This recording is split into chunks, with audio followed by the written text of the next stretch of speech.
Vidas negras importam. Transpirado em Luiz Gama. Eu sou filho de pais que não tiveram assento na história, mas trago comigo a liberdade por herança, a justiça por ofício e a palavra. Não se exalte a ignorância, não se aplaude a iniquidade. Passamos apenas um punhal que rasga o véu do erro e é preciso dizer a verdade inteira, toda inteira, ainda que doa. A cor não é defeito, é distinção. A alma do preto também sente, também pensa, também cria. E com os livros se destrói a corrente. Venham os que têm coragem de pensar, os que escrevem com fé, e os que acreditam que o povo negro é povo de luz.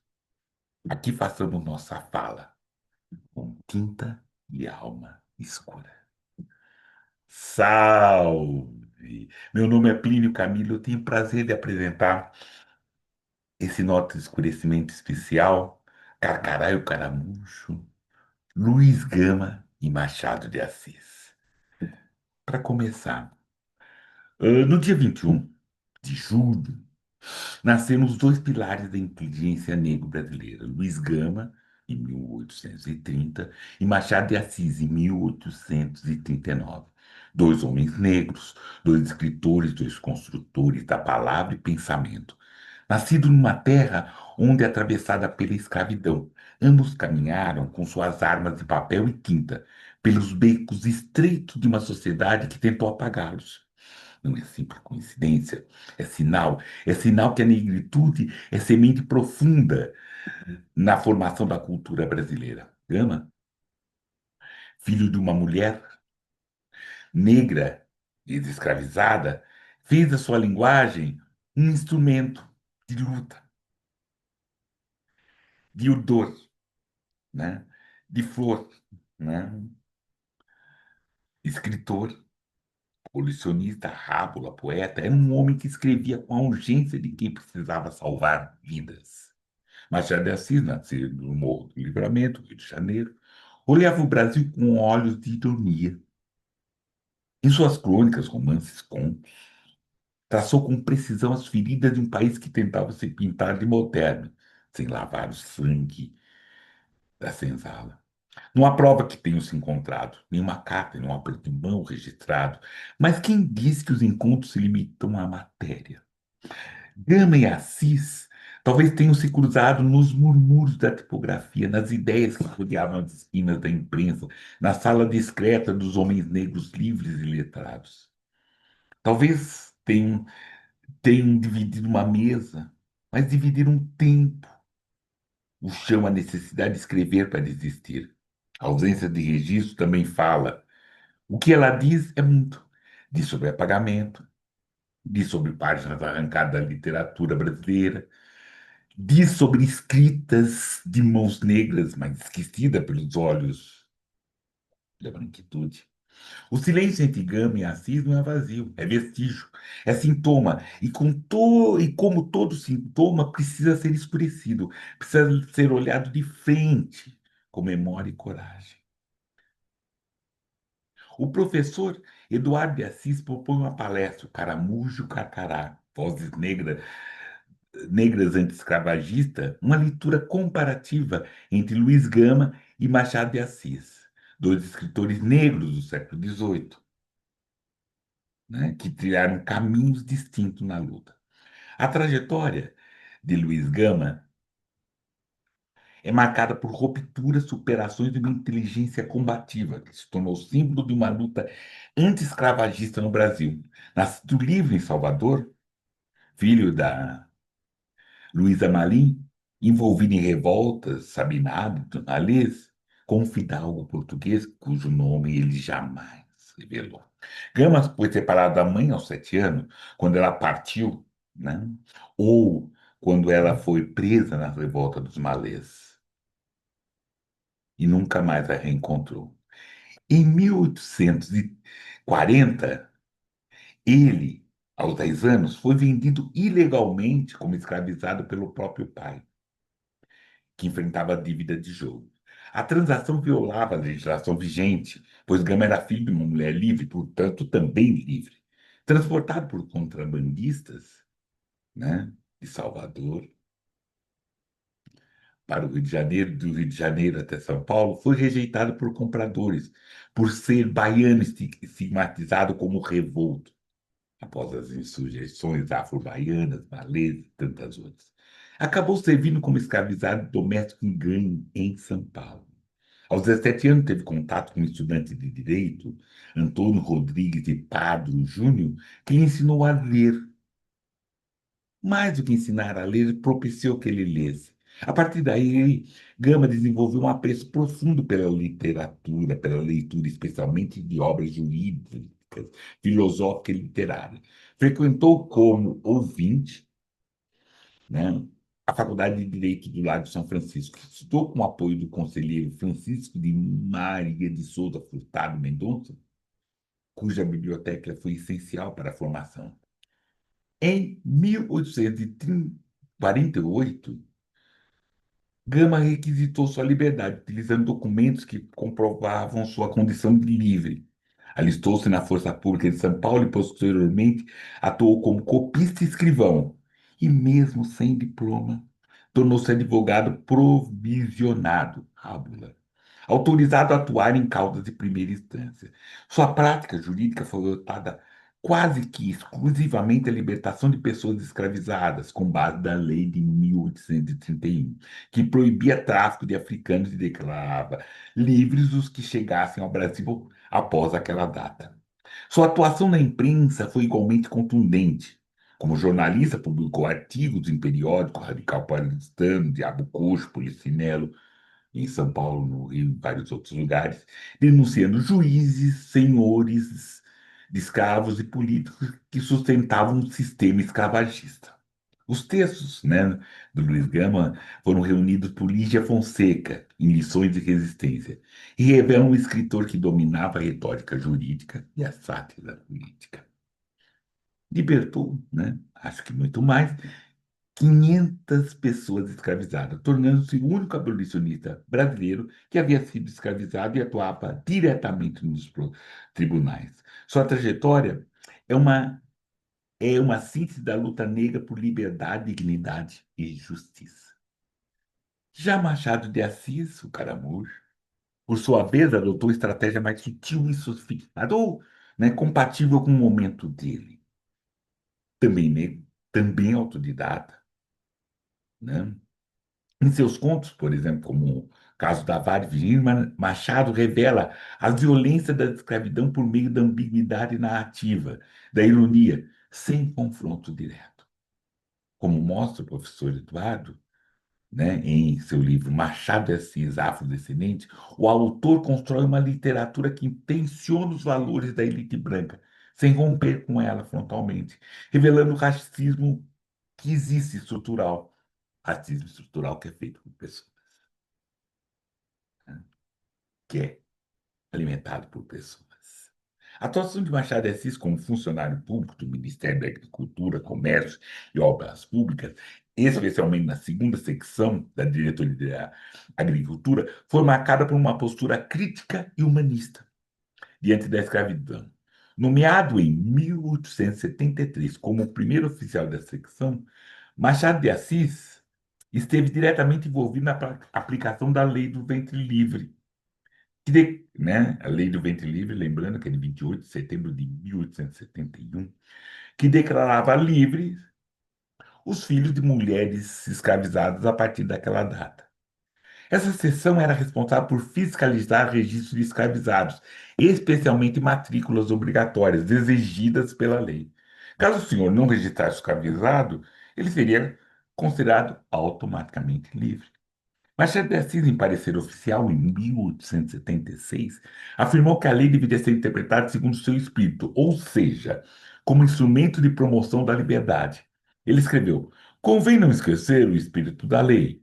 Ela é, não obstante, uma lei de liberdade, cujo interesse amparem todas as partes e disposições. Essa interpretação favorecia os escravizados em litígios com seus senhores, e a seção, chefiada por Machado de Assis, responsável por milhares de alforria, ao picar rigorosamente os dispositivos legais e fiscalizar os abusos cometidos por proprietários que tentavam burlar legislações.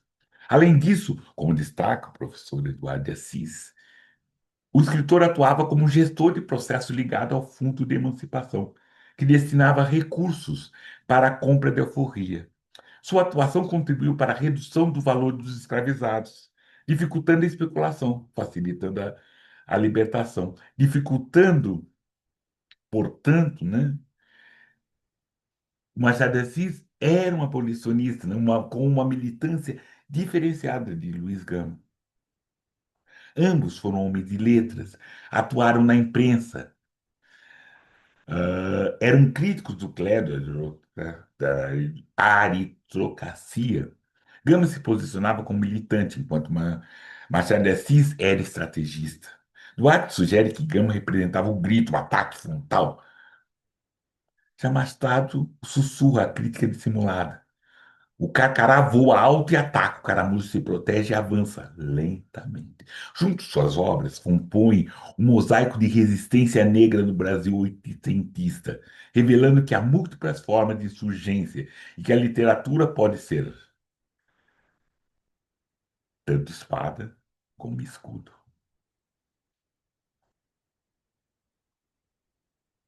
Contexto histórico, porque isso é extremamente importante para entendermos as obras desses dois, que são escritores negros e não estão em nenhum momento descolados no mundo. Vamos fazer um apanhado de entre 1830, onde nasceu Gama, que até 1882, onde morreu Gama. Né? Fazer esse apanhado só para se ter. Teve outras coisas, inclusive após isso a abolição. Mas essas revoltas nesses períodos, que eu chamo desses também movimentos negros que tiveram. Revolta dos Malês, em 1835, como nós falamos, Revolta das Carrancas, em 1833, a balaiada que tiveram de 38 a 41, né? Um movimento de emancipação de negros escravizados, né? Com o líder Cosme Bento Chagas, cabanagem, tivemos toda uma atuação no Quilombo do Leblon, revolta de São José dos Queimados, conspiração, a Guerra do Paraguai também, que teve com a participação negra uma situação, uma motivação muito grande, muito forte, né? Porque, como sabemos, né, o império recrutou escravizados como voluntários da pátria, prometendo alforrias ou dando isso. Outras formas foram esses quilombos rurais, né, como o quilombo do Bom, a imprensa negra, né, porque, como falamos, Luiz Gama atuou, trabalhou fortemente nessa imprensa negra paulista. Tivemos esse Homens de Cor, o primeiro jornal da imprensa negra, feito por Paula Brito, onde Machado de Assis também atuou, onde em suas tertúlias Machado de Assis conversou e ouviu falar, a capoeira, os batuques urbanos e as diversas estratégias de disseminação, e os trabalhos e fora os movimentos religiosos. Então, nós também estamos num momento que, sim, né, a escravização estava forte, né, o Brasil é enorme, é grande, mas também as revoltas estavam fortes, interessantes. Estratégias literárias e políticas. Antes isso, um vocativo, agora transpirado em Machado de Assis. Não é o acaso que governa os homens, é a vontade. A vontade é a alma das ações, e a alma é o que distingue os homens em si. Cada qual tem um ar que Deus lhe deu, impõe-se com sua vida e deixa dos outros. Não há força que resista à ideia quando essa chega com seu manto de luz e seu cedro de. Não se trata de saber se o mundo é justo, mas é saber se somos capazes de escrever um mundo com justiça. Não é a cor da pele que faz o espírito, mas é o espírito que dá cor à palavra, transfirados em Machado de Assis. E aí é interessante que vamos falar um pouco de Luiz Gama, né? Luiz Gama, ele tem seus escritos, artigos publicados. O estilo da escrita dele, da postura mesmo, é uma frase direta, frases curtas, vocabulário acessível, tom argumentativo. Sua nitidez visava atingir tanto ao povo quanto os juristas. Gama não suavizava a violência da escravidão. Ele expunha atrocidades com indignação palpável. Em um artigo como Quem são os verdadeiros ladrões, ele desmonta o discurso que culpava os negros e pobres da desordem social. Ele usava também a imprensa como tribuna. Gama compreendia o poder da palavra impressa e usava para pressionar atrocidades, defender os escravizados e constranger os seus senhores. Por exemplo, o escravo que mata o senhor em legítima defesa é inocente. O senhor que mata o escravo é assassino. Um artigo dele, jurídico, em 1868. Já Machado de Assis, né, ele optou por uma abordagem não confrontadora, né? Mas também naquela questão de um outro trabalho que o professor chama muito dessa capoeira literária. Ele usava muita ironia, muita dissimulação, né? Que ele desconstruiu ou desconstrói a cada leitura que fazemos, os discursos dominantes naquele momento, por meio de narradores não confiáveis e situações banais que expõem um absurdo moral. Crítica forte, importante, sutil, né?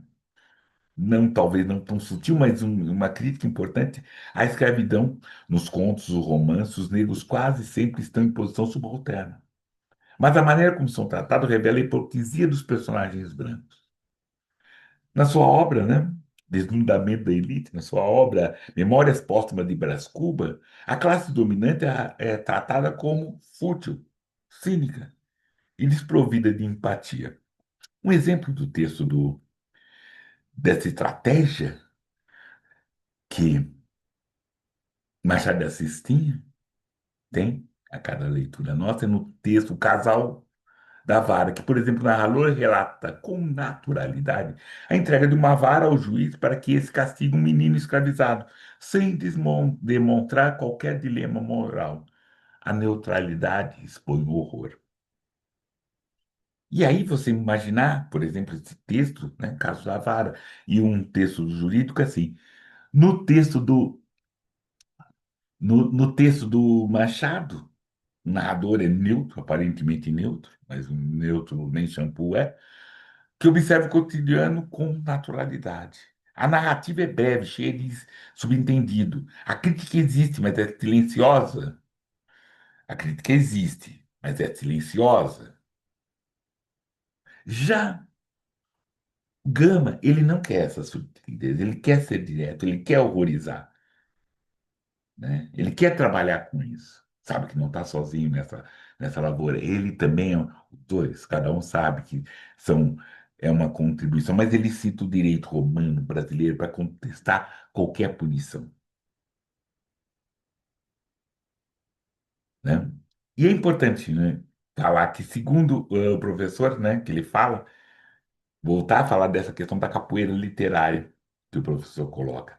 É a tese que propõe a linguagem machadiana apresenta ginga de simulação, astúcia, tal como um capoeirista em roda que engana o adversário com movimentos sinuosos e precisos. Machado de Assis o desconstrói sua obra em meio a uma sociedade racista e escravocrata.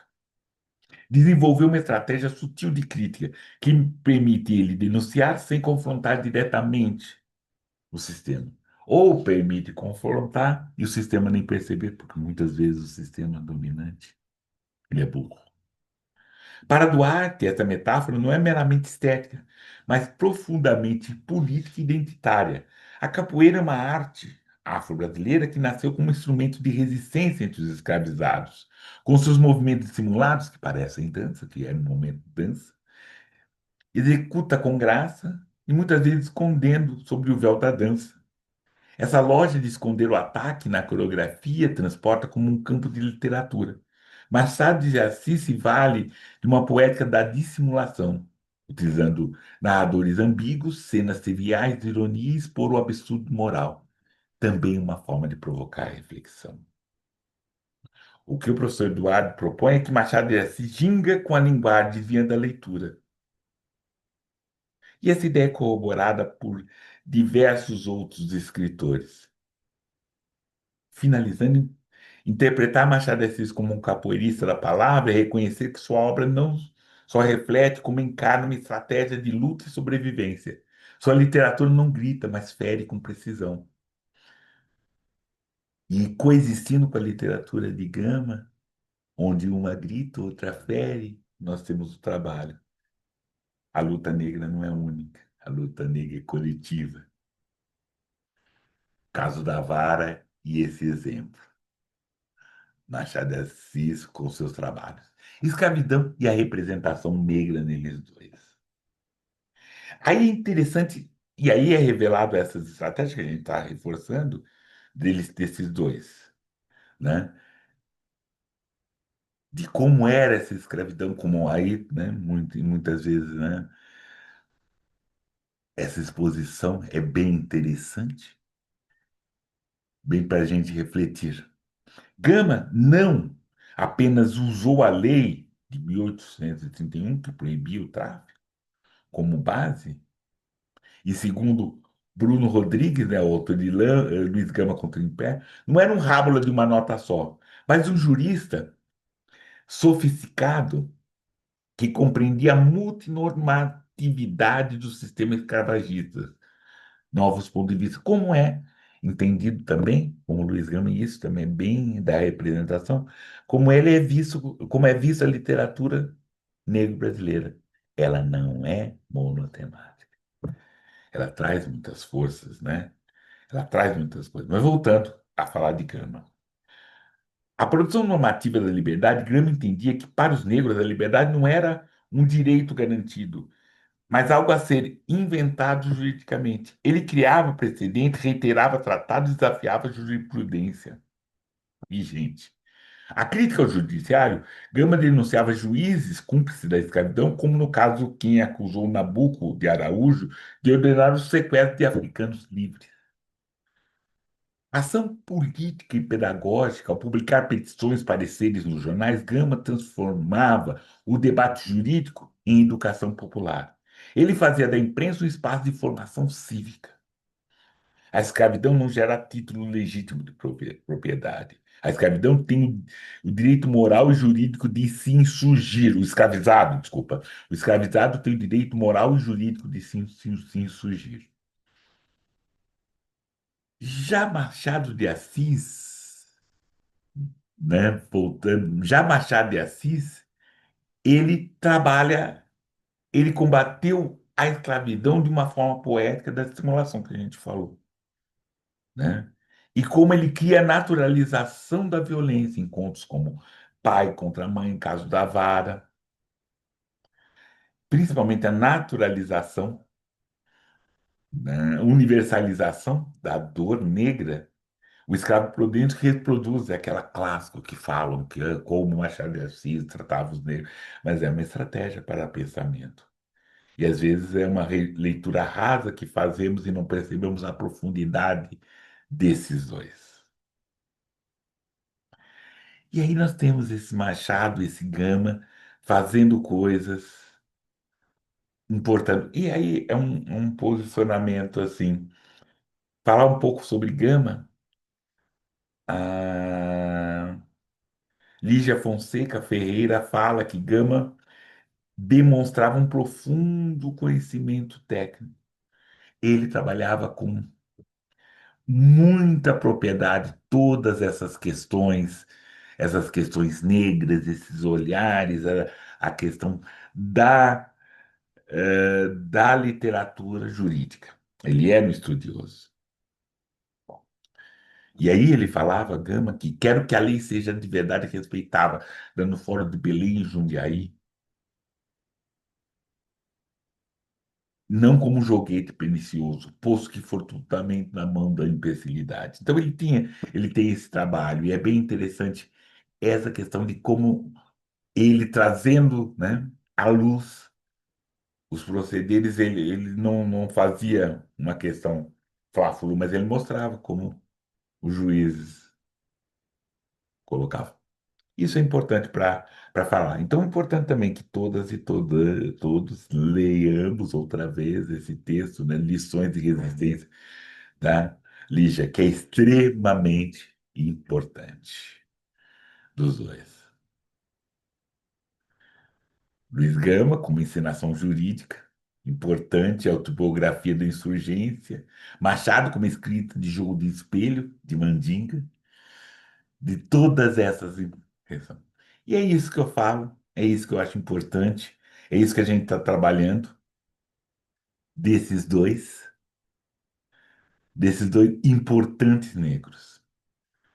Lembrar, vidas negras importam. Finalizando, a trajetória de Luiz Gama e Machado de Assis é marcada por apagamento.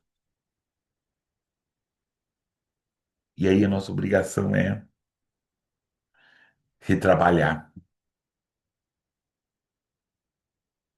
é relê-los, é fazê-los vivos. Vidas negras importam.